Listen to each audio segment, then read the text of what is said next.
जब कौनैन के मालिक फूंकें तो चांद जमीन पे आ जाए, इशारा करें तो सूरज डूबा हुआ पलट आए। इतना मालिक को मुख्तार मुस्तफा अजियतें सह रहे हैं। लोग गाली दे रहे हैं, लोग कांटे बिछा रहे हैं, लोग साहब मारना चाहते हैं, पत्थरों से लहूलहान कर रहे हैं। कभी हुजूर ने पंचायती नहीं की, बल्कि आका अलैहिस्सलाम ने हमेशा अपना पैगाम पहुंचाते रहे। इस कदर सब्र का मुजाहिरा किया, इस कदर आपने लगनशीलता के साथ दीन का पैगाम आम किया। उनकी तरफ से पहुंचने वाले हमलों का कोई जवाब नहीं, सिर्फ काम काम इतना किया कि सारा अरब आपका गुलाम बन गया। सारा अरब आपका गुलाम बन गया। जिसने कांटे बिछाए थे वो कलमा पढ़ के मोमिन हो गए, जिसने आप पर पत्थर फेंका था वो सारा अरब आपका गुलाम हो गया। जिस मक्का में रहना मुश्किल था छोड़ के हिजरत करके मदीना चले गए, मदीने से वापस कैसे मक्का आए फातिहाना शान के साथ। और पूरा मक्का नहीं, पूरा अरब, यानी जो कई हजार किलोमीटर दूर का भूभाग का एरिया है, तमाम अरब मुस्तफा का गुलाम बन गया। और आज भी अरब में जितने ममालिक हैं सबके सब मुस्तफा का कलमा पढ़ने वाले। भले ही अकीदे के एतबार से आगे चल के अकीदा लोगों का खराब हुआ, उसमें से बहुत सारे लोगों ने गंदे अकीदे की वजह से इस्लाम का दामन अपने हाथ से छोड़ दिया, अलग बात है। लेकिन शिर्क नहीं है वहां पे, अब तौहीद है, एक अल्लाह का मानने वाला। बुत परस्ती से वो सारा अरब पाक हो गया। वह लोग जो मुस्तफा के दुश्मन थे अब वो सहाबी कहलाने लगे, अब वह इस्लाम के खादिम कहलाने लगे, अब वह इस्लाम की तबलीग करने के लिए अरब से बाहर निकल के ईरान आ गए, अरब से बाहर निकलकर रोम चले गए, पूरी दुनिया को हिला के रख डाला। यहां तक कि हिंदुस्तान मोहम्मद इब्ने कासिम आ गए।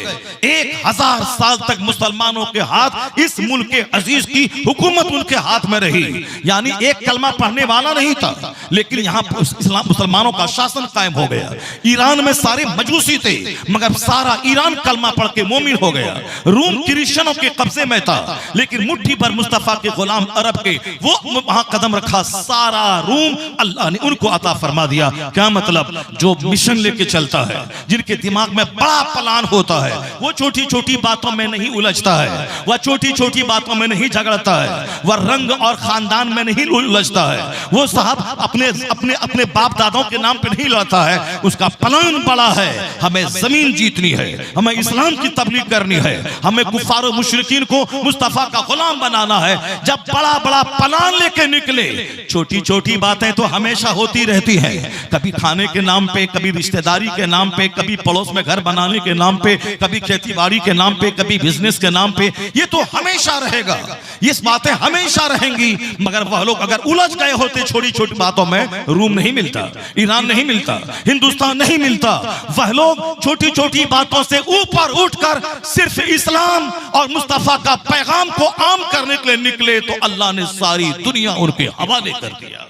नारे तकबीर, नारे रिसालत, मसलके आला हजरत, इस्लाम, कानून मुस्तफा, पैगाम इस्लाम। जिसका प्लान बड़ा होता है वो छोटी छोटी बातों में नहीं उलझता है। जिसको मुफस्सिर बनना है, मुहद्दिस बनना है, मुफ्ती बनना है, वो खाने पीने में सूखी रोटी नहीं देखता है, वो साहब खाने पीने में गोश्त मछली नहीं देखता है, वह सिर्फ किताब देखता है। रोटी मिले ताकि मैं जिंदा रहूं, जिंदा रहूं ताकि मैं किताब पढ़ूं। कपड़ा नहीं देखता है कि ब्रांडेड कंपनी का कपड़ा है या फिर साहब को मामूली कीमत का कपड़ा है, वो कपड़ा इसलिए पहनता है ताकि मेरा सत्र छुपा रहे। उसके बाद सारा ध्यान उसका किताब पे होता है। वो न किसी दावत का ख्याल करता है और न मुर्ग मुसल्लम का ख्याल करता है। सारा फोकस, सारी एनर्जी पढ़ाई पे देता है। वही बच्चा अपने वक्त का जबरदस्त सर्जन, जबरदस्त IAS ऑफिसर, जबरदस्त मुसन्निफ, जबरदस्त स्पीकर, जबरदस्त मुदर्रिस बन के उभरता है। और जो खाने को देखेगा, जो कपड़ा को देखेगा, जो जूता को देखेगा, फिर वो छोटे छोटे काम में उलझ गया। कोई बड़ा काम उससे कभी हो ही नहीं सकता है।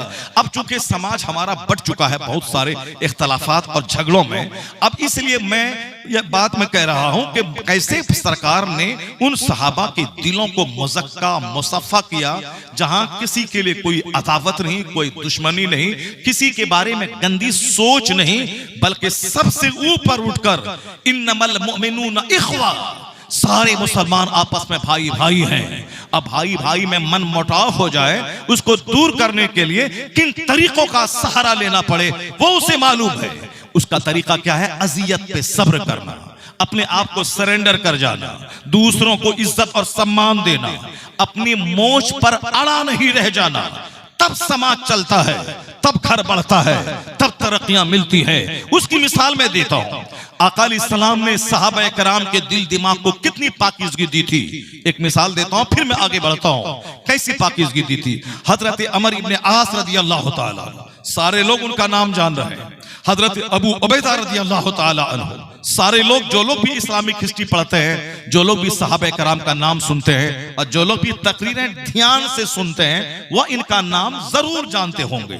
जो बेदिली से, बेतवज्जोही से, नींद की आगोश में जाकर महफिल में रहते हैं, फिर वो नहीं जानते होंगे। लेकिन जो तवज्जो से सुनते हैं, वह जरूर इस बीच में तकरीर में नाम सुने होंगे हजरत अमर इब्ने आस का।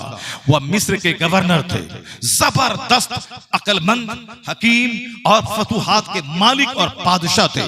उनके जिम्मे मिस्र की फतह की चाबी है, उन्होंने मिस्र को फतह किया है। हजरत अमर इब्ने आस रज़ी अल्लाह ताला अन्हु, मुल्क शाम में जंग चल रही है।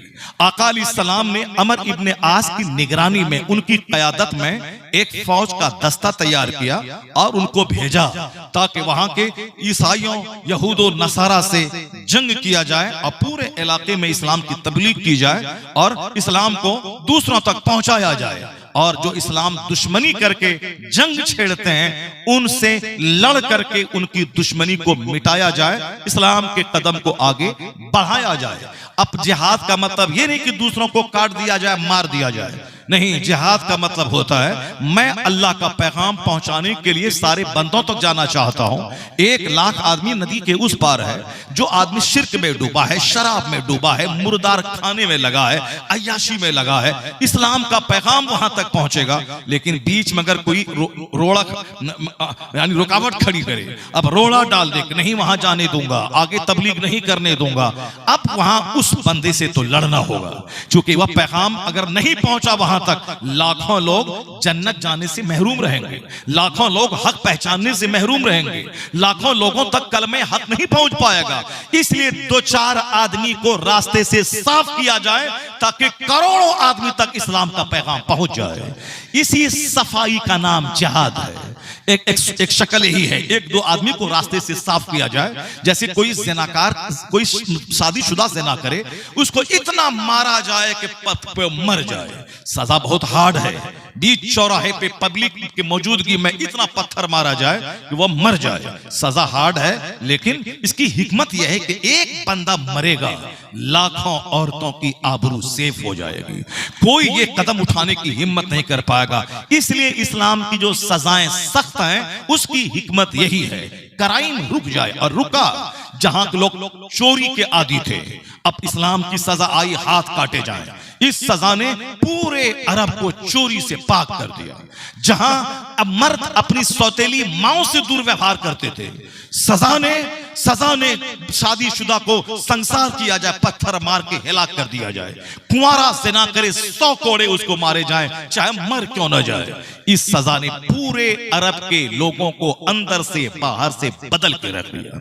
जब अब इस तरह से पाकीज़ा हो गए लोग, अब एक औरत खूबसूरत सर से लेके पांव तक जेवरात से लैस होकर इराक से चल के आती है, खाने काबा का तवाफ करके लौट जाती है। कोई पूछने वाला नहीं है कि तू कौन है, कहां से आई है। जो अपनी पड़ोस की औरतों से ज़ना करता था, वो इतना पाकीज़ा कैसे बन गया, इतना प्योर कैसे बना, इतना इस कदर पाकीज़ा ऊंचा ख्याल का हामिल कैसे हो गया। खुद न थे जो राह पर औरों के हादी बन गए। क्या नजर थी जिसने मुर्दों को मसीहा कर दिया। वह मुर्दे थे वह लोग, मगर हुजूर ने उनको जिंदा ही नहीं बल्कि दूसरों को जिंदगी देने वाला बना दिया। पूरी दुनिया में तहजीब और तमद्दुन का चिराग जलाने वाला torch bearer of civilisation and culture बना दिया। इस तरह से वहां के लोगों ने पूरी दुनिया में नूर फैलाया। कौन? जो गर्दन तक तक शराब में धंसे थे, एक एक बूंद से नफरत करने वाला मुस्तफा ने बना दिया। जो ज़िनाकारी में गर्दन तक धंसे थे और दूसरी औरतों की आबरू का प्रोटेक्टर और मुहाफिज मुस्तफा ने बना दिया। ये बड़ी सोच मुस्तफा ने पैदा कर दी।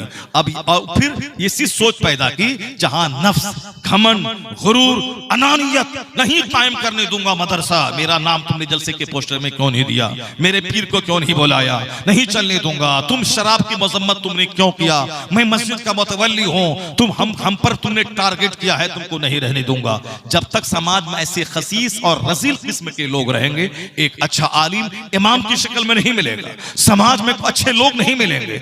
इसलिए अगर प्लान बड़ा है, मुशरिकों तक, काफिरों तक इस्लाम पहुंचाना है, उसके लिए छोटी छोटी बातों से ऊपर उठना होगा, अपने नफ्स को दबाना होगा, बुजुर्गाने दीन से रोशनी हासिल करनी होगी। जरा सुनिए उसकी मिसाल। अमर इब्ने आस को अल्लाह के रसूल ने कमांडर बना के, एक फौज का निगरान बना के मुल्क शाम की तरफ भेज दिया। वहां गया, वहां जब गए तो दुश्मनों की फौज उम्मीद से ज्यादा थी। यानी अगर मुसलमानों की फौज 1000-2000 है तो दुश्मनों की फौज 10,000 की तादाद में। अब 10,000 20,000 फौज से टकराना। चुनांचे अमर इब्ने आस ने वहां से खत लिखा आका अलैहिस्सलाम को, कहा सरकार यहाँ दुश्मन की तादाद बहुत ज्यादा है, इसलिए हुजूर हमारी कमक यानी मदद के लिए, फौजी हेल्प के लिए और वहां से लोगों को भेजा जाए।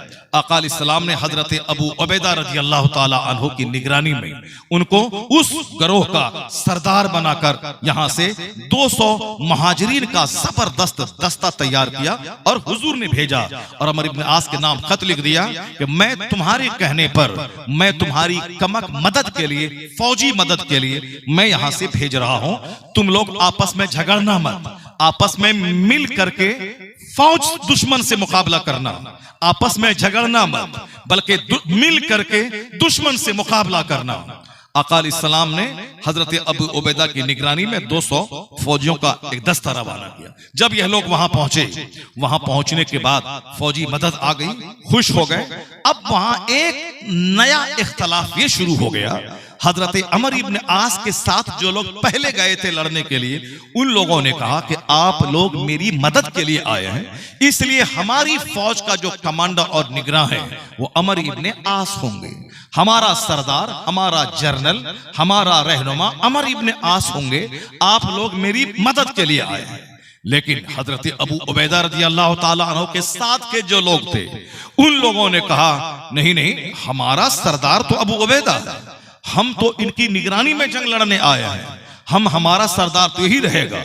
अब वहां दुश्मन तो अपनी जगह रहता, जैसे हम लोग आजकल इतनी गंदी सोच के मालिक हो गए कि हम लोग मिल करके एक साहिब ईमान को इख्तदार दे दें, नहीं होता, बल्कि 10 लोग उड़ गए, वोट का बंटवारा हो गया और एक मुशरिक वहां से जीत गया और हम लोग सारे मिलकर डफली बजाते हैं। चलो हम नहीं जीते तो क्या हुआ, असलम भाई को तो हरा दिया, महमूद भाई को तो हरा दिया, जुनैद भाई को तो हरा दिया, रमेश भाई जीता, उसका कोई उसको सदमा नहीं है, खुशी है हमने महमूद भाई को हरा दिया, हमने जुनैद भाई को हरा दिया, हमने अजमल भाई को हरा दिया।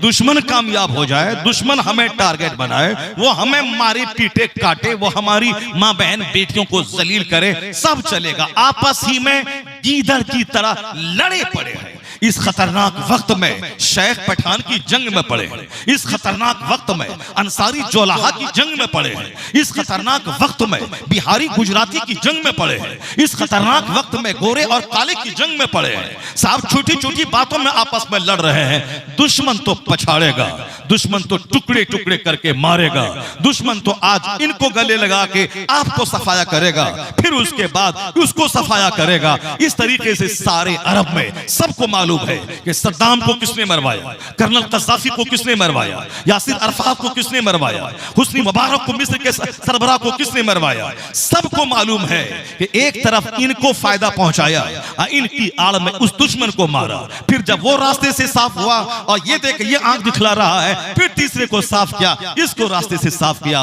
वो खुश है कि हम उसको भगा दिए, हमारी हुकूमत कायम हो गई। आज जहां पता चला 10 महीने के बाद इनको भी इनकी बुनियाद को हिला डाला, इस जिसको भी काट डाला और सारी सल्तनत पे यहूद और नसारा का कब्जा हो गया। यानी ये कठपुतली बन के रह गए। उसे हिम्मत करके आगे उठकर छोटी छोटी बातों से ऊपर उठकर अगर इत्तेहाद का मुजाहरा सारे अरब कर लें तो इसराइल नाम का कोई मुल्क नहीं रहेगा।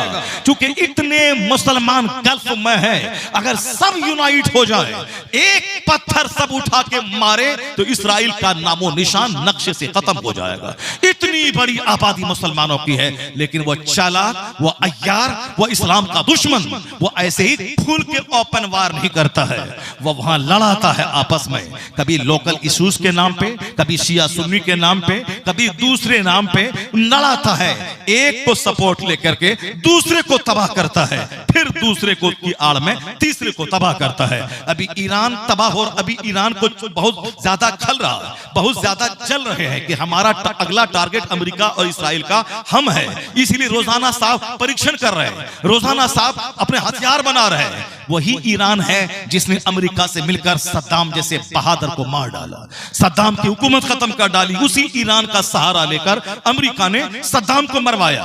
अब ये डर रहे हैं कहीं के शाम के रास्ते इराक आकर हमको न खत्म कर दे। खत्म तो होना होगा। तुमने उसके आड़ में सद्दाम जैसे वीर को तुमने मरवा दिया, वो हीरो को तुमने मरवा दिया। तुमको तो जलील होने से कोई नहीं रोक पाएगा। इसलिए चुन चुन के ये सारे यहूद और नसारा एक एक आदमी को मार डालेंगे। उसका इलाज यही है, मुत्तहिद हो जाओ। वातसिमू बिहब्लिल्लाहि जमीअन वला तफर्रकू, यानी अल्लाह की रस्सी को मजबूती से पकड़ ले, आपस में टुकड़े टुकड़े मत हो जाओ। पीर के नाम पे टुकड़े हुआ सब कट हो गए, अगर रंग के नाम पे टुकड़े टुकड़े हुआ सब कट हो गए, मदरसा मस्जिद मोहल्ला खानदान के नाम पे टुकड़े टुकड़े हुआ तो तुझको फुटबॉल बनाने के लिए ये एक बड़ा दस्ता मौजूद है। जिस दिन वो हमला करेगा वो नहीं पूछेगा कि तुम किस पीर से मुरीद है, वो नहीं पूछेगा कि तुम किस पीर के शरण में है, वो नहीं पूछेगा कि तुम क्या कर रहे हो, वो सिर्फ मुसलमान देखेगा। उसके बाद काट पात पाट उत्पात मचा के नस्लों को सबका सफाया कर देगा।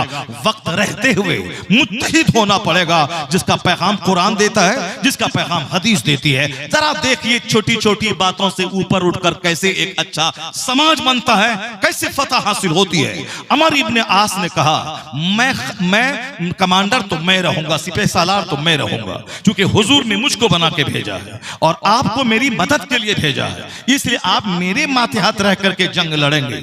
जनाब अबू उबैदा के लोगों ने कहा कि नहीं, ये हमारे सरदार हैं, ये सरदार रहेंगे, हम इनके मातहत ही में जंग लड़ेंगे।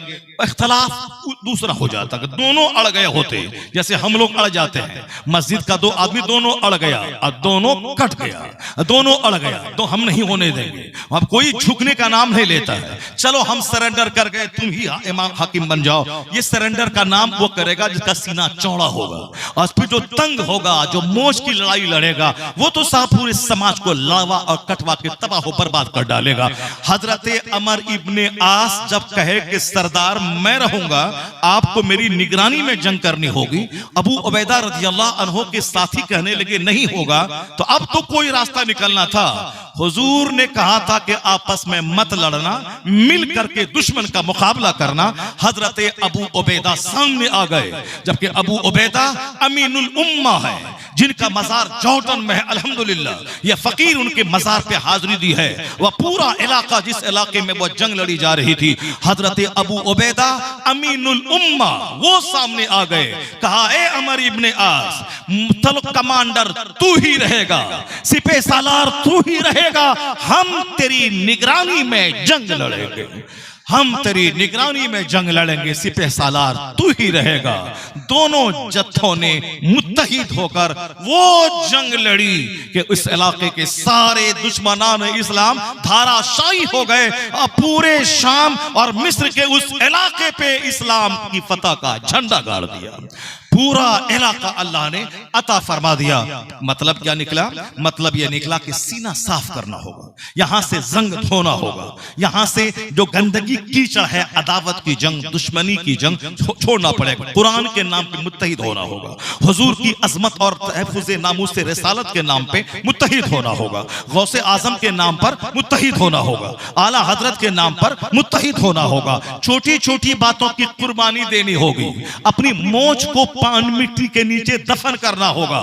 ये नहीं कहना होगा कि मेरा नाम पोस्टर में नहीं दिया तो हम जलसा को बिगाड़ देंगे। नहीं, इतना बड़ा जिगर रखे, मेरा नाम हो ना हो, मसलक का नाम होना चाहिए, मजहब का नाम होना चाहिए। मेरा नहीं मसलक का नाम होगा, मेरा नहीं मजहब का नाम होगा, मेरा नहीं दीन का नाम होगा। जहां इस तरह का सीना साफ रहता है वहां मिलजुल के जबरदस्त काम होता है। अब जरा गौर से सुनिए, लड़ाइयां तो होनी है, शौहर बीवी में मनमुटाव होना है, लेकिन उसका हल है। बाप और औलाद में मनमुटाव होना है, उसका भी हल है। पड़ोसी पड़ोसी में जंग होती है, उसका भी हल है। हल यही है, अपनी तरफ से पहल करना, अपनी तरफ से मुसीबतों को झेलना, अपनी तरफ से पहल करना। हुजूर ने क्या कहा? सलाम करने का इंतजार मत करना, अपनी तरफ से सलाम में पहल क्या करो। अगर कोई शौहर बोले मैं मालिक हूं, मैं बीवी को सलाम क्यों करूं, तो बीवी बोलेगी हम अगर सलाम करें शौहर को तो शौहर समझेगा ये डर गई है हमसे, ना वो सलाम करेगी ना शौहर सलाम करेगा, सारा घर नफरतों की आग में झुलस जाएगा। अब उसका एक रास्ता है, नफ्स की मानोगे तो घर में तलखियां होंगी, घर में दुश्मनी होगी, लेकिन हुजूर को सामने ले आओगे तो सारी जंग का खात्मा हो जाएगा। अगर मर्द ये कहे मैं बड़ा हूं या मेरे मुस्तफा बड़े थे, जिस पैगंबर का मैं कलमा पढ़ता हूं, मेरे पैगंबर जब घर में दाखिल होते थे तो अपनी बीवियों को सलाम में पहल क्या करते थे। जब सारे पैगंबरों के सरदार उसने बीवियों को सलाम किया है तो हमारे लिए मुस्तफा मॉडल है, हमारे लिए हुजूर आइडियल है। इसलिए मुस्तफा की सुन्नत समझकर शौहर सलाम में पहल करे, नफरतें गिर जाएंगी, मोहब्बतों का माहौल पैदा हो जाएगा। अगर आप सोचते हैं कि मैं बहुत बड़ा हूं, छोटे को सलाम क्यों करूं, मैं मालदार हूं, मैं गरीब को सलाम क्यों करूं, बस वहां भी सरकार से हट के सोचेंगे तो अमीर गरीब में दीवार खड़ी हो जाएगी, और साहब बड़े और छोटे में नफरत की दीवार खड़ी होगी। लेकिन जहां हुजूर को सामने ले आए, मेरे सरकार रास्ते से गुजरते थे, बच्चों को सलाम क्या करते थे, सरकार सहाबा को मौका नहीं देते थे सलाम करने का, खुद से सलाम में पहल करते थे। ये कैरेक्टर मुस्तफा का जब सामने आ जाएगा, सारा घमंड मिटेगा, मोहब्बत का माहौल पैदा हो जाएगा, सलाम में पहल करने लगेंगे। चूंकि बंदा हुजूर को याद ही नहीं कर रहा, सरकार शादी ब्याह के मौके पर हुजूर की सुन्नत याद नहीं आ रही है, बच्चों के बर्थडे पार्टी पे हुजूर की सुन्नत याद नहीं आ रही है, अपने बच्चों की परवरिश के ताल्लुक से आका अलैहिस्सलाम ने जो गाइडलाइंस दिए हैं उस पर अमल नहीं हो रहा है। जब साहब घर की तामीर हो, समाज की तामीर हो, सियासत हो, माशी हालत हो, किसी में सरकार दो जहां की बात सामने आ ही नहीं रही। हर जगह नफ्स काम कर रहा है, हर जगह अपनी आदमी की अपनी मर्जी, अपनी ढटाई काम कर रही है, हर जगह घमंड काम कर रहा है, नफ्स मोटा हो गया है, सीना हार्ड हो गया है।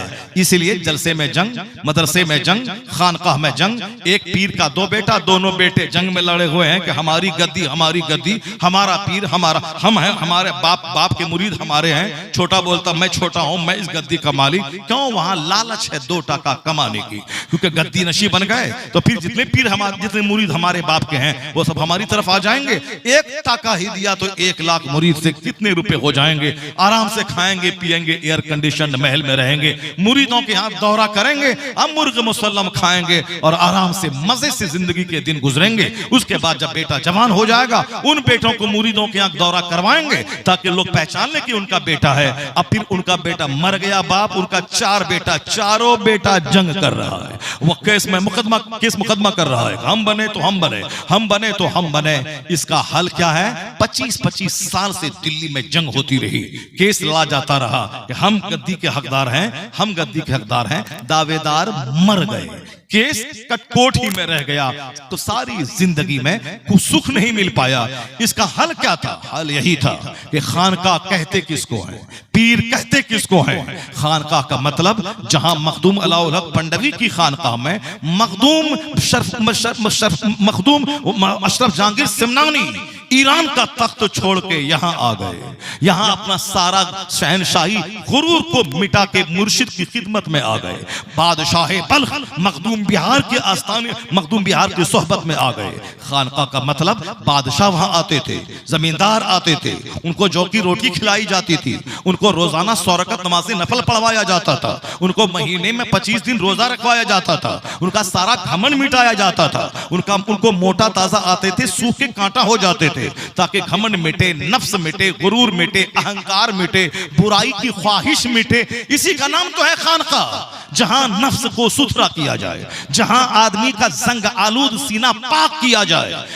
होता यह है खानकाहों में। धागा बांधने का रिवाज काफिर के यहां से आ गया, ताला बांधने का रिवाज काफिरों के यहां से आ गया। साहब मुर्गा ज़बह करके वहां पुलाव गोश्त चढ़ाने का रिवाज काफिरों के यहां से आ गया। मज़ारात की हाजिरी के ताल्लुक से बुजुर्गों ने कहा था, मज़ार पे जाओ, 4 हाथ दूरी पे रहो, सलाम करो, फातिहा पढ़ो, उनकी रूह को सवाब पहुंचाओ, उनके वसीले से अपने लिए दुआ करो, फिर वहां से लौट जाओ। कब्र को ना हाथ लगाओ, कब्र को ना सजदा करो, सजदा करना हराम, तवाफ करना हराम। अदब के अदब यही है कि वहां जाके सलाम करके फातिहा पढ़ के वापस आ जाओ। आप लोगों ने क्या किया, अपने अपना मकसद हासिल करने के लिए वहां ताला बांधना शुरू किया, धागा बांधना शुरू किया, कोई पांव में कड़ा बांध के तवाफ करना शुरू किया। मस्जिदें वीरान हैं, दरगाहों पे 1-1 करोड़ का झूमर लगाया जा रहा है। दरगाहों पे चादर चढ़ाने की एक रस्म है, चादर लाखों रुपए की बेची जा रही है, जबकि एक चादर पड़ी रहे।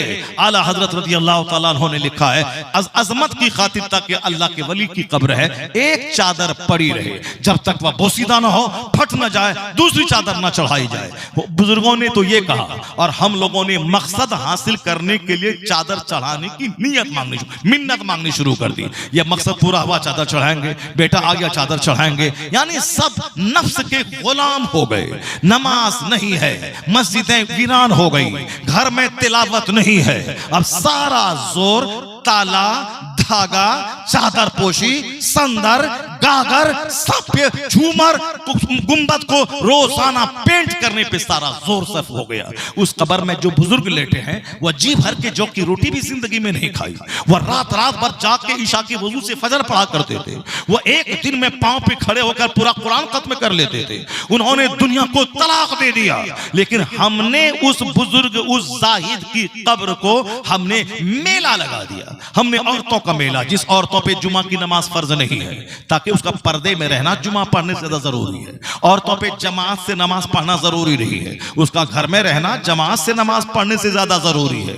जमात के पढ़ने के सवाब मर्दों को मिलेगा 27 गुना ज्यादा सवाब अगर ये मस्जिद में जाके पढ़े। औरतें नहीं, वह तनहा घर में पढ़े, उनको वही सवाब मिल जाएगा। जुमा की नमाज जो बड़ी नमाज है, औरतें नहीं पढ़े, वो घर में जोहर पढ़े, वही सवाब मिल जाएगा। ईद बकरीद की नमाज, बड़ी नमाज, इस्लामी शानो शौकत के मुजाहरे वाली नमाज, यूनिटी ऑर्गेनाइजेशन, इत्तेहाद के एग्जीबिशन वाली नमाज, ताकि मुसलमान खुद की शानो शौकत मुशरिकीन मुलाहजा करे कि सारे मुसलमान जमा हो जाए। ये शानो शौकत वाली नमाज औरतों पे फर्ज वाजिब नहीं है। वह घर में रहें, कोई नमाज ना पढ़ें, मर्द ईदगाह जाएं, वहां से आए, जो सवाब उसको मिलेगा, आपको घर में रहने से वो सवाब मिल जाएगा। क्यों? आपका पर्दे में रहना ईद पढ़ने से ज्यादा जरूरी है, आपका पर्दे में रहना जुमा पढ़ने से ज्यादा जरूरी है। अगर ये जरूरी नहीं हो, अगर ये जरूरी होता तो मालूम है मस्जिदों में आज जो चौक चौराहे पे लोग मोबाइल लेके गेम खेल रहे हैं, और चौक चौराहे पे जिस तरह कुत्ता हड्डी को तलाश करता है, उसी तरह लड़कियों को सूंघने में जो बच्चे चौक पे रहते हैं, सज धज के आ गए, 2 घंटा तक खड़ा रहा और सूंघते रहे, कहां कोई लड़की मिली कि मैं सूंघूं, उसको देखूं और नजर की प्यास बुझाऊं। ये सारे होंडे मस्जिद में नजर आते। मस्जिद में वो तमाशा होता, लव लेटर वहां दिया जाता, मस्तियां वहां होती, चूंकि औरतें मस्जिदों में आती जमात के नाम पे, फिर ये छोकरे भी वहां चले जाते, वो धमाल मचता कि जो हाल मंदिरों का है, जो हाल चर्च का है, जो हाल मेला ठेला का है, वो सारा हाल मस्जिदों और ईदगाहों का हो गया होता। वो तो कहिए खुदा का शुक्र है कि आलिमों की तकरीर की धमक, शरीयत के कानून की धमक है कि मस्जिद बुराई का अखाड़ा नहीं है, चूंकि वहां औरतें जा नहीं रही हैं, इसलिए मस्जिदें पाक साफ हैं। लेकिन इसी चोर दरवाजे से दरगाह पे आ गई, जबकि औरतों को यह सोचना चाहिए था, जब जुमा फर्ज नहीं है पर्दा के लिए, तो दरगाह पे जाना कैसे जरूरी हो गया? जब ईद बकरीद नमाज हम पर वाजिब नहीं है पर्दा की वजह से, फिर मेला में जाना कैसे जरूरी हो गया? इसका मतलब है कि वह साहब क्या है कि 2-4 लोगों के फतवे की आड़ में अब मज़ारात को मेला बना दिया, पिकनिक पॉइंट बना दिया, लड़का लड़की के मिलने का वो मीटिंग पॉइंट बना दिया। 2-4-10 लोगों के कव्वाली करवाने और उस कव्वाली के म्यूजिक की आड़ में, हारमोनियम और तबला बाजा की आड़ में, औरत और मर्द के मुकाबले की आड़ में, उसे ज़िनाकारी का अड्डा बना दिया। हर जगहों पे 2-4-10 लड़कियों को लेके भागने का माहौल पैदा हो गया। इस्लाम पाक मजहब है, इस्लाम पाकीज़गी में विश्वास करता है, इसलिए वहां नफ्स को मिटाना होगा। दूसरे से खतरनाक मुकाबला करने के लिए बेजा तावील नहीं करनी होगी, शरीयत के तकाज़ों को देखना होगा। शरीयत चाहती क्या है, इस्लाम चाहता क्या है। इसलिए अगरचे मेरा मतलब उसके खिलाफ हो कि मेरी रोजी रोटी खतरे में पड़ जाएगी, मगर कितने दिनों तक चादरें बेच के खाएगा, कितने दिनों तक औरतों की भीड़ लगा के 2 पैसा कमा के तू शक्करपाला बेच के अपना पेट पालेगा। 10 साल के बाद तो मरना होगा, मरने के बाद क्या जवाब देगा। इस्लाम फोकस करता है नमाज पे, इस्लाम जोर देता है ज़कात पर, इस्लाम जोर देता है हज पर, इस्लाम जोर देता है ज़कात पर, इस्लाम जोर देता है फास्टिंग और रोजे पर, इस्लाम जोर देता है अखलाक पर, इस्लाम जोर देता है प्योरिटी पर, इस्लाम जोर देता है मॉरलिटी पर, इस्लाम जोर देता है ऑनेस्टी पर, इस्लाम जोर देता है चैस्टिटी पर, इस्लाम जोर देता है दयानतदारी पर। यह इस्लाम अखलाक का मजहब है। Islam is the religion of morality, Islam is the religion of nature, Islam is the religion of discipline. Islam discipline का मजहब है,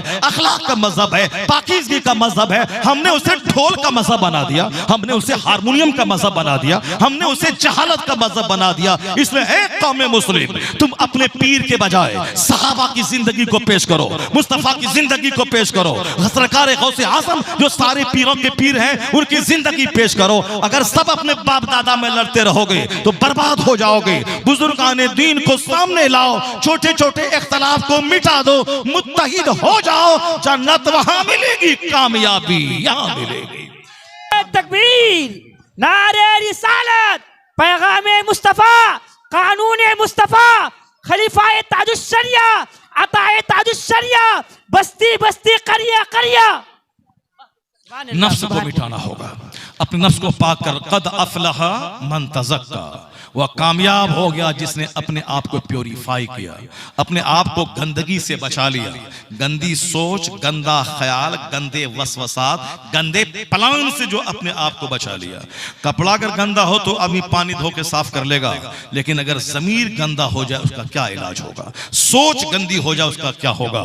इसलिए कपड़ा वाइट पहनना कमाल नहीं है, दिल को वाइट रखना यह कमाल की बात है, दिमाग को वाइट रखना यह कमाल की बात है। नियतुल मोमिन खैरुम मिन अमली, मुसलमान की नीयत उसके अमल से बेहतर है। अल्लाह इन्नल्लाह ला यंजुरु इला सुवरिकुम वलाकिन यंजुरु इला कुलूबिकुम व अमालिकुम। Allah does not see your face, Allah does not see your wealth, but Allah sees your heart, Allah sees your deeds, Allah sees your action. Allah नहीं देखता कि तेरा चेहरा कितना खूबसूरत है, अल्लाह तुम्हारे अमाल को देखता है, अल्लाह तुम्हारी नीयतों को देखता है, अल्लाह तुम्हारे दिलों को देखता है कि दिल में क्या चल रहा है, दिमाग में क्या चल रहा है। सामने मुस्कुराहट है और यहाँ अदावत की छुरी है कि मौका मिले फौरी पीठ में घोंप दें। अब जनाब जहाँ ये 2 रुखे लोग रहेंगे उस समाज में चैन सुकून कहाँ से मिलेगा। बुजुर्गों की जिंदगी का एक चैप्टर में खोलता हूँ, उसको आप गौर से सुनिए। कैसे कैसे लोग थे, कैसी कैसी सोच थी, आपस के इख्तलाफात को किस तरह से निपटाते थे। मुस्तफा को सामने रखकर, कुरान को सामने रखकर, अपने नफ्स को मिटा करके कैसे समाज खूबसूरत बनता था। एक किताब इस्लामिक हिस्ट्री में एक चैप्टर मिलता है। एक काजी मुनजिर नाम के एक बड़े नेक, बड़े सालेह और बहुत मुत्तकी परहेजगार एक बुजुर्ग थे जो मस्जिद में नमाज पढ़ाते थे और शहर के काजी थे। काजी मतलब चीफ जस्टिस, जो मुकदमात का फैसला करे, तलाक, निकाह, खुला और दूसरे उमूर को वह देखता रहे। काजी मुनजिर वह मस्जिद के इमाम, जुमा की इमामत करते थे। जो बादशाही वक्त था, वो मिस्र का जो बादशाह था, वो बादशाह मकान बनाने में इतना मस्त हो गया था कि नमाज़े पंजगाना तो छोड़िए, जुमा में भी ताखीर से आता था, जुमा में भी ताखीर से आता था। इस कदर बड़े महल बनाने का ख्वाब उसके दिमाग में आया, उस महल में मसरूफ हो गया। नमाज़े पंजगाना तो छोड़िए, जुमा के लिए भी आने में तरद्दुद होता था और गाहे बगाहे नमाजें उसकी छूट जाती थी। एक जुमा को बादशाह मिस्र आया जुमा में और काजी मुनजिर जुमा के खिताब में उन्होंने दुनिया की जो मजम्मत की आयतें थी, जो मुस्तफा की हदीस में जो दुनिया की मजम्मत की गई है, यह दुनिया मुर्दार है, ये दुनिया मिस्र मुर्दार के है, ये दुनिया पर लानत की गई है। दुनिया मलऊनतुन व मलऊनतुम मा फीहा, यह दुनिया पे लानत की गई है और जो कुछ इसमें है उस पर भी लानत की गई है। दुनिया के तलबगारों पे लानत, मगर इल्ला आलिमुन और मुतअल्लिमुन और जिक्रुल्लाह व मा वाला, यानी अल्लाह का जिक्र, आलिम इल्म सीखने वाला और जो चीज इल्म दीन से रिलेटेड है वो, उस पर लानत नहीं है। क्या मतलब? मकान बनाना कमाल नहीं है, अपने अखलाक को संवारना ये कमाल की बात है, अपनी जमीन का मुकाबला करना ये कमाल नहीं है, बल्कि तमाम फराइज और वाजिबात को वक्त पे अदा करना ये कमाल की बात है। काजी मुनजिर ने जबरदस्त तकरीर कर दी जुमा के दिन तामीरात के वबाल के एतबार से। कुल्लु बिना य वबाल इल्ला बि जरूरत, हदीस में आया है तमाम तामीर बासे वबाल है मगर जो जरूरत के तहत हो, यानी जो मकान दिखावे के लिए बनाए वह मकान उसके लिए लानत है, वो मकान उसके लिए बद्दुआ करेगा। हम मकान का मुकाबला करने नहीं पैदा हुए हैं, हमारी गर्दन पे तो मौत की तलवार लटक रही है, किस वक्त मौत आ जाए। मुसलमान जन्नत के लिए पैदा हुआ है, जन्नत की तैयारी के लिए पैदा हुआ है, इसलिए ये दुनिया आखिरत की खेती है। दुनिया मजरातुल आखिरा, ये दुनिया आखिरत की खेती है। इस दुनिया में बंदा उस जन्नत के हासिल करने वाला काम करे, उसी में से टाइम निकालकर खाने पीने के लिए थोड़ी मेहनत कर ले, पहनने ओढ़ने के लिए थोड़ी सी मेहनत कर ले, बाकी सारा फोकस उस जन्नत का महल जो सोने चांदी की ईंट से बना होगा, जो मुश्क और कस्तूरी के गारे से जिसको जोड़ दिया गया होगा, जहां की जमीन हीरे जवाहिरात की होगी, जहां खूबसूरत बीवियां जो थूके तो सातों समंदर का सॉल्टेड वाटर स्वीट हो जाए, जहां शराबन तहूरा की नहरें, ये सारी बहारें अल्लाह ने जन्नत में तैयार कर दी है। सब कुछ उसके लिए जो इस दुनिया में जन्नत की तैयारी करेगा, ईमान लाएगा, अच्छा काम करेगा। जाहिर सी बात है जिसके घर में दीनी माहौल होगा, जहां चर्चा हदीस कुरान का होगा, उसके बाल बच्चे IAS ऑफिसर बनने के बाद भी गुलामे मुस्तफा बन के रहेंगे, वह मोमिन बन के रहेंगे। और जहां दीन का चर्चा नहीं हुआ, जन्नत का चर्चा नहीं हुआ, सिर्फ DLED, इंजीनियरिंग, मेडिकल कॉलेज, साहब नेतागिरी, साहब पैसा कमाना, उद्योग लगाना, दौलत जमा करना, वहां के बाल बच्चे खूबसूरती के दिलदादा होंगे, माल पर आशिक होंगे, छोकरी की वजह से दीन लूटे लूटे मगर लड़की चाहिए, नौकरी के लिए चाहे दीन लूटे लूटे दाढ़ी लूटे मगर नौकरी चाहिए। वयुबी व दीनहु बिआरति मिन दुनिया, मुस्तफा कहते हैं आखिर जमाने में मुसलमान इतना अंदर से डैमेज हो जाएंगे कि दुनिया के बदले में अपना दीन बेच डालेंगे, दीन बेच डालेंगे, इतना बेचेंगे कि सुबह रहेंगे मुसलमान, शाम काफिर हो जाएंगे, शाम मुसलमान रहेंगे, सुबह काफिर हो जाएंगे। कोई तंजीम इसको रोक नहीं पाएगी। मुसलमानों के हजारों बेटे काफिरों के साथ भाग रहे हैं, मुसलमानों की लाखों बेटियां मुशरिकों के साथ भाग रही हैं। उसका वाहिद जिम्मेदार वो घराना है जहां खेल का, तमाशा का, अमिताभ का, गाने का, म्यूजिक का, हारमोनियम का, तबला बाजा का, माल कमाने का जहां शौक दिलाया जाता है, वहां तो जहां चेहरा मिला अच्छा, ईमान लुटा के उनके साथ भागी जाएगी बेटियां। हमने बेटी को बताया कब, यह दुनिया आरजी है, यह दुनिया फानी है, यह जवानी चंद दिनों की कहानी है, मौत इंतजार कर रही है, मरने के बाद जहां खरबों साल रहना है, असल आराम वहां का, असल तकलीफ वहां की। इसलिए ये दुनिया पे फोकस ना किया जाए। अगर हम उसे जन्नत की कहानी बताते, आखिरत की कहानी बताते, पुलसरात पे 500 साल के बराबर जो रास्ता है, बारीक से तलवार से ज्यादा तेज, बाल से ज्यादा बारीक, ये कहानी बच्चों को बताते, बच्चियां हमारी सहम जाती, वह दुनिया में लज्जतों की खातिर अपने ईमान का सौदा न करती। अगर हम उसे हदीस सुनाते,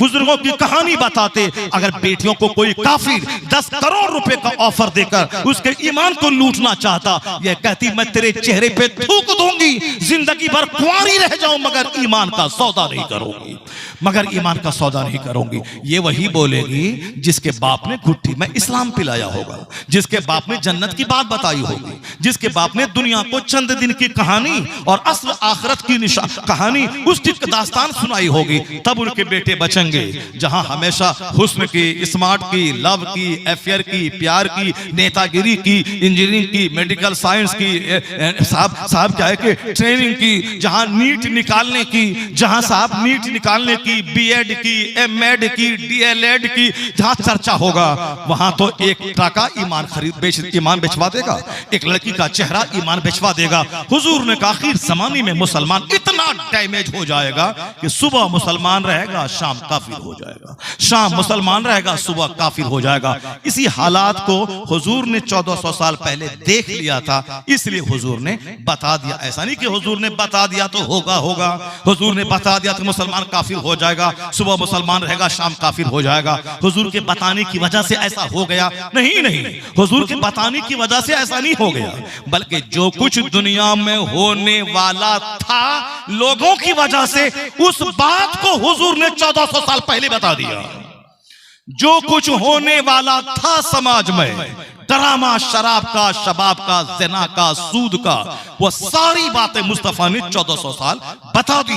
आखिर जमाने में इल्म उठ जाएगा, शराब जबरदस्त ढंग से लोग पिएंगे, ज़िनाकारी आम हो जाएगी, ज़िनाकारी आम हो जाएगी। जिस तरह जानवर एक दूसरे से मिलते हैं उसी तरह रास्ता चलते लोग ज़िना करेंगे, कोई उसको बुरा समझने वाला नहीं रहेगा। जैसे पहले जमाने में और 80 साल की बूढ़ी भी वह सर पे आंचल रख के रहती थी, कोई अजनबी पड़ोसी उसका बाल नहीं देख पाता था, चेहरा नहीं देख पाता था। लेकिन आज वह पर्दा खत्म हो गया। आज एक जवान लड़की दुपट्टा के बगैर जींस टी शर्ट पहनकर सड़कों पे आम टहल रही है, जबकि सारी निगाहें उसके ढांचे को देख रही होती हैं और मर्दों के दिल दिमाग में बहुत सारे हलचल मचती रहती है। लेकिन कौन कहे, ये तो एक फैशन हो गया। अब कोई बोलने वाला नहीं है कि ऐसा निर्वस्त्र होके क्यों चल रही है, और अगर कोई बोलेगा उसको जेल में डाल दिया जाएगा, क्योंकि उस निर्वस्त्र रहने वाली औरतों की तरफ से बोलने वाला जज है, बोलने वाला कोर्ट है, बोलने वाली कचहरी है, बोलने वाले स्कूल के जिम्मेदार हैं। समाज के लुच्चे लफंगे गोंडे चाहते हैं कि औरतें नंगी सड़कों पे रहें, ताकि मेरी आंखें मजा लेती रहें, ताकि हम उसको देख देख कर अपना दिल बहलाते रहें। वरना एक औरत सर से लेके पांव तक निकाब पहन के स्कूल पढ़ने आई है, उसको तो खुश होना चाहिए कि इससे हमारे समाज के नौजवानों में गलत असर नहीं जाएगा। वह उसका चेहरा को देखते हैं, खूबसूरत है, तब ना उसकी तरफ माइल होते हैं। वह तो निकाब की वजह से चेहरा छुपा हुआ है, तो फिर अब उसकी इज्जत बची रहती है, तो खुश होना चाहिए। मगर ये खबीस मरदूद स्कूल और कॉलेज के जिम्मेदार तो कहते हैं कि नहीं, आप यहाँ आती है इस हालत में, उससे हमारे स्कूल का माहौल खराब होता है। वह कोई चड्डी पहन के आए, ज़िनाकारी क्लास में हो, वहां कोई माहौल खराब नहीं होता है। और ये सर से लेके पांव तक वेल्ड होके हिजाब पहन के आए तो माहौल खराब होता है। जब ज़िना को अच्छा समझने वाले पदाधिकारी पद पे मनोनीत हो जाएं, तब कौन होगा जो बुराइयों को रोक पाएगा। इस जमाने में ईमान बचाना इतना मुश्किल होगा जितना हथेली पर आग रखना मुश्किल होगा। हदीस में आया है, लोग शहर बे शहर घूमेंगे, यहां तक कि जंगल बकरी को लेके जाएंगे, जो जंगल में बकरियां चराएगा उसी का ईमान महफूज रहेगा, जो जहां भीड़ भाड़ में ज्यादा रहा उसका ईमान तो ऐसे ही तबाह बर्बाद हो जाएगा। जैसे हथेली पर आग रखना मुश्किल होगा, उसी तरीके से ईमान बचाना मुश्किल हो जाएगा। ये शहादत गए उल्फत में कदम रखना है। लोग आसान समझते हैं मुसलमान होना, सर से लेके पांव तक गुनाहों में डूबे हैं और उसके बाद सजा मिले तो अल्लाह कहां है, रसूलुल्लाह कहां है, रसूल हमें क्यों नहीं बचा रहे हैं। ये नहीं बोलता कि इस दिन के जिम्मेदार हम खुद हैं, मेरी बदअमली ने इस दिन को दिखाया है, मेरी बदअमली ने ये अजाब हमारे ऊपर मुसल्लत किया है। नहीं, उल्टे वो बोलता है कि अल्लाह कहां है, रसूलुल्लाह कहां है, उनकी मदद कहां है। ये मत बोल अल्लाह कहां है, गरीबान में झांक के देख के तू कहां है, तेरा अमल कहां है, तेरा कैरेक्टर कहां है, तेरे घर की औरतें कहां हैं, तेरे बच्चे कहां हैं, तेरा समाज कहां है। काजी मुंजिर ने जबरदस्त दुनिया की मुसम्मत पे तकरीर की, सारी तकरीर बादशाह पे फिट हो रही थी। बादशाह को अंदर से बड़ा गुस्सा आया, वो नमाज खत्म होने के बाद सीधे घर गया, तिल मिलाया हुआ था। चूंकि मस्जिद के सारे लोग समझ गए कि काजी साहब ने सारी तकरीर बादशाह पे फिट कर दी। मकान बनाने का जुनून ऐसा इसको चढ़ा है कि मस्जिद की हाजिरी इनकी कम हो गई है। दुनिया की मजम्मत जो कुरान हदीस में थी बयान की बात तिल मिला गया, तिल मिला के घर चला गया। उन्होंने इनके पीछे नमाज पढ़ना छोड़ दिया, मस्जिद जुमा के आना छोड़ दिया। बेटा ने कहा कि अब्बू आप इतने परेशान हैं, उनके पीछे नमाज जुमा आपने छोड़ दी, ये उसको निकाल क्यों नहीं देते हैं? आप तनख्वाह उनको देते हैं, आपकी निगरानी में हुकूमत चल रही है, आप इमाम को मनोनीत करते हैं, आप तनख्वाह देते हैं, आप इनको निकाल क्यों नहीं देते? आप इस कदर अंदर से बेचैन हैं, आप गुस्से में हैं, आपका चेहरा तमतमाया हुआ है, आप उनके पीछे नमाज पढ़ना छोड़ दिए, आप जुमा दूसरी जगह पढ़ रहे हैं, आप उसको निकाल क्यों नहीं देते? इतने परेशान अंदर से क्यों है? बादशाह वक्त, बादशाह भी अपने आप में एक परफेक्ट मोमिन था। उसने कहा खबरदार, खामोश। अपने बेटे से कहा खामोश, दोबारा इस तरह के जुमले नहीं बोलेगा, दोबारा इस तरह के जुमले नहीं बोलेगा। क्यों? अगरचे हमारी मजम्मत उसने की है, अगरचे हमको बुरा लगा है, मगर ऐसा हक बोलने वाला अगर मुसल्ले पे नहीं रहे तो तबाही मच जाएगी। वो हक बोला है, वह सच बोला है। खबरदार, तुम दोबारा ऐसे जुमले जबान से मत निकालना। मुझको तकलीफ हुई है, मैंने नमाज पढ़ना छोड़ दिया है, मैं दूसरी मस्जिद में जा रहा हूं, लेकिन ऐसा हक बोलने वाला आलिम कभी भी माजूल नहीं किया जाएगा, सस्पेंड नहीं किया जाएगा। यह है ऊंचे उठ के सोचने की बात, यह है छोटी छोटी बातों को नजरअंदाज करके अपनी जिल्लत रुसवाई झेल ले, इस्लाम की रुसवाई बर्दाश्त ना करे, मसलक की रुसवाई बर्दाश्त ना करे। हम नंगे हो गए, गंदे हो गए, चौपट हो गए, गलीज हो गए, मदरसा को मिटाने की कसम खा लिया, जलसा को रुकवाने की कसम खा लिया, और साहब कंपटीशन कर दिया। वो साहब मदरसा खोला है, हम खोलेंगे, वो मस्जिद बनाया है, नमाज तो नहीं पढ़ेंगे, अलबत्ता दिखाने के लिए मस्जिद खोलेंगे। मस्जिद में एसी लगाना कमाल नहीं है, मस्जिद में जितनी ज्यादा नमाजियों की तादाद हो वही मस्जिद दुआ करती है, बाकमाल मस्जिद है। रहे मस्जिद मिट्टी की, नमाजी मार्बल होना चाहिए। यहां से मौज की खातिर मस्जिद, मदरसा, दीवार, मार्बल, ग्रेनाइट सब शान शौकत दिखलाने के लिए है। अल्लाह के लिए कौन नमाज पढ़ेगा? अल्लाह के लिए कौन मस्जिद तामीर करेगा? अल्लाह के लिए कौन अपने सारे दिलों के गंदे ख्यालात को मिटाकर अच्छे लोगों को सराहेगा? कौन होगा ऐसा? एक बार मिस्र में कहत छाया, बारिश रुक गई, सारे लोग परेशान हो गए। बादशाह मिस्र ने क्या कहा? काजी मुनजिर से जाके कहो वह दुआ करें कि अल्लाह बारिश रहमत का नजूल फरमा दे। वही जिनके खिलाफ उन्होंने तकरीर की थी, वो क्या कहते हैं अपने गुलाम से, काजी मुनजिर से जाके कहो कि बारिश बंद हो गई है, लोग परेशान हैं, वो दुआ करें कि बारिश हो जाए। अल्लाह समद। जब बादशाह मिस्र सुल्तान अब्दुल नासिर का जब काजी मुनजिर के पास पहुंचा तो काजी साहब ने कहा कि बादशाह इस वक्त क्या कर रहा है? इस वक्त में कहत छाया है, बारिश रुक गई है, मुझसे दुआ की दरखास्त करने के लिए तुमको भेजा है, ये बताओ कि बादशाह इस वक्त कर क्या रहा है? कहा बादशाह इस वक्त जमीन पे अपनी पेशानी रगड़ रगड़ के दुआ कर रहा है। बादशाह मिट्टी पे अपनी नाक पेशानी रगड़ कर वो दुआ कर रहा है, रो रो कर। कहा जाओ खुशखबरी सुना दो, जब मुल्क का बादशाह वह मिट्टी पे नाक रगड़ के दुआ करे, खुशखबरी सुना दो कि अब बारिश होने ही वाली है, बारिश आने वाली है। इधर कासिद खबर लेके गया, उधर वो झमाझम बारिश हुई कि सारा मिस्र सरसब्ज़ो शादाब हो गया। ये है बुजुर्गान दीन की वो कहानियां जो हम जैसे गंदों को अपना आईना दिखलाती है। कैसे वह लोग कुव्वते बर्दाश्त, कुव्वते सब के मालिक थे। वह लोग छोटी छोटी बातों, गंदी गंदी बातों के पीछे पड़कर इस्लाम का, मस्जिदों का, मदरसे का नुकसान नहीं करवाते थे। इस्लाम का मफाद जिसमें हो, सुन्नियत का मफाद जिसमें हो, मसलक का मफाद जिसमें हो, मशरब का मफाद जिसमें हो, उस मफाद की खातिर अपने जिल्लत को बर्दाश्त कर लेते थे, मगर इस्लाम को नुकसान नहीं पहुंचने देते थे।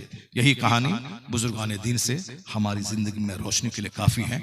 मैंने कहा आपसे कि एक खातून बगदाद की सर से लेके पांव तक नेकी का मुजस्समा है, और एक बाप दिन भर जिहाद, रात भर सजदा। एक खता हो गई, उसकी माफी के लिए 10 साल तक नौकरी, फिर लूली लंगड़ी अपाहिज गोंगी से निकाह करने का की शर्त पर राजी हो जाना, ताकि सारी तकलीफ दुनिया की मगर कयामत के दिन बेदाग होके जाऊं, वहां अल्लाह के नजदीक शर्मिंदा ना होना पड़े। लूली लंगड़ी अपाहिज बीवी दुनिया की मुसीबत है, चंद दिनों की, ये झेल लूंगा, मगर अगर माफी इसी शर्त पे ठहरी है तो बस मैं उस लूली लंगड़ी से निकाह करने को तैयार हूं। तैयार हो गए, क्यों?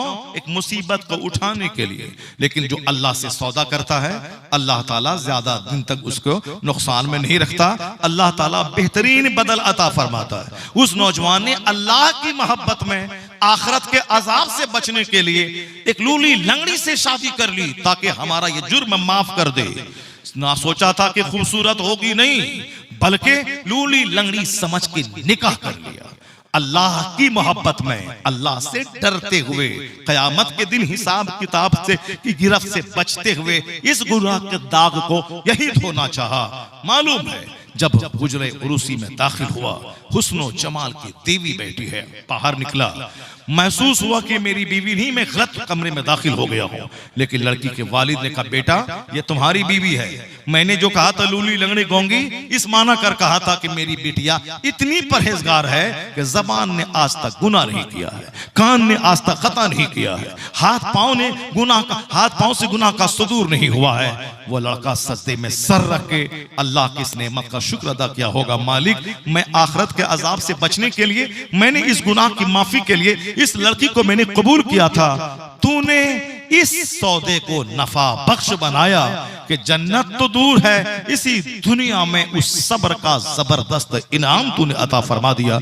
जब बाप अल्लाह से डरने वाला, मास्टर से लेके पांव तक नेकी का पुतला, तब अल्लाह ने दोनों के मिलने के बाद जो औलाद दिया है वह करोड़ों कादरियों का इमाम और मुर्शिद, वलियों का सरदार अब्दुल कादिर जिलानी की सूरत में अता फरमा दिया है। एक गौसे आजम का लंगर खाने वाले, एक तोशा और मालिदा खाने वाले, एक साहब गौसे आजम के नाम पे लंगर लुटाने वाले। गौसे आजम लंगर से उतना खुश नहीं होंगे जितना आपके झूठ छोड़ने से खुश होंगे, आपकी नमाजों की पाबंदी से खुश होंगे, जितना आपके तकवा और परहेजगारी से खुश होंगे। लंगर तो खिलाया, जो डेली खाते हैं वो खिला दिया, लेकिन गौसे आजम का जो मिशन था, बुराइयां मिटाना, नेकियां फैलाना, मुस्तफा के दीन को कायम करना, अमीर से लेके गरीब सारे घरों में पाकीज़गी का माहौल पैदा करना, शराब निकाल कर वहां तिलावत कुरान को दाखिल करना, गौसे आजम का मिशन यही था। और वह मिस्र पूरे बगदाद को बुराइयों से पाक कर गए, दीन को जिंदा कर दिया। मुहिउद्दीन का टाइटल अल्लाह की तरफ से आपको मिला, दीन को जिंदा करने वाले हैं। तो गौसे आजम जो दीन को जिंदा करने आए थे, जो 25 साल तक जंगलों के पत्तों को खा करके उन्होंने विलायत हासिल की थी, मार्फत का नूर हासिल किया था, उसने बगदाद के मरे हुए इस माहौल को इतना जिंदा किया। मदरसा जिंदा हुआ, खानका जिंदा हुई, मस्जिद का निजाम चुस्त और दुरुस्त हुआ। 70 हजार लोग आपकी तकरीर सुनने के लिए आने लगे। यानी जो जहां दीन मर चुका था, गौसे आजम की मेहनतों से अल्लाह ने दोबारा दीन को जिंदा कर दिया। इसलिए गौसे आजम का नाम अब्दुल कादिर था, उसका नाम हो गया मुहिउद्दीन, दीन का जिंदा करने वाला। तो जो दीन को जिंदा करेगा, दीन के लिए मेहनत करेगा, वह गुम नहीं होगा। आज 800 साल हो गए, अल्लाह ने दीन की खिदमतों का इनाम गौसे आजम को यह दिया कि बगदाद से उठाया, शोहरत के आसमान पे पहुंचा दिया। आज पूरी दुनिया में सरकार गौसे आजम की अजमत का डंका बज रहा है। जो सिर्फ अपने लिए खाएगा, पिएगा, मरेगा, उसका बच्चा भी उसकी कब्र पे नहीं जाएगा। और जो दीन के लिए जिंदा रहेगा, अपना बेटा हो न हो, लाखों बेटों के दिल में अल्लाह उसकी मोहब्बत डाल देगा। इसलिए जमींदारों की कब्रों पे जानवर चरते हैं, मगर फकीरों, दुर्वेशों, अल्लाह वालों की कब्र पे गुलाब चढ़ाया जाता है, वहां मुश्क और अंबर लगाया जाता है। लाखों करोड़ों की भीड़ रहती, ताकि दुनिया जान ले जो बाल बच्चों के लिए सिर्फ जिएगा, उनके बाल बच्चे भी उसको भूल जाएंगे। और जो रब के दीन के लिए जिएगा, रब करोड़ों दिलों में उसकी मोहब्बत अता कर देगा। यही सबब है कि अल्लाह के वलियों के नाम से कॉन्फ्रेंसें होती हैं, उनके मज़ारात पे करोड़ों की हाजिरी होती है। यह हाजिरी इसीलिए ताकि लोग उनकी जिंदगी से नूर हासिल करें, उनकी जिंदगी से जज्बात हासिल करें, उनकी जिंदगी से इंतुजियाज्म हासिल करें, उनकी जिंदगी से उत्तेजना हासिल करें, उनकी जिंदगी से प्रेरणा लें, उनकी जिंदगी से जिंदगी गुजारने का नुस्खा वहां से हासिल करें। इसलिए हुजूर ने कहा था, मैं कब्रों की जियारत से तुझको रोका था, पर अब मैं कहता हूं फजूरुहा, जियारत क्या करो। क्यों? फइन्नहा तुज़हिदु फिद दुनिया व तुज़क्किरुल आखिरा। इसलिए कि कब्रों की जियारत से आखिरत याद आएगी और दुनिया की चाहत घटेगी। हुजूर ने इसीलिए कहा था कब्रों की जियारत क्या करो कि आखिरत याद आएगी और दुनिया की चाहत घटेगी। हम लोगों ने उसी कब्र को धागा तागा मेला बना दिया, दुनिया मांगने का जरिया बना दिया।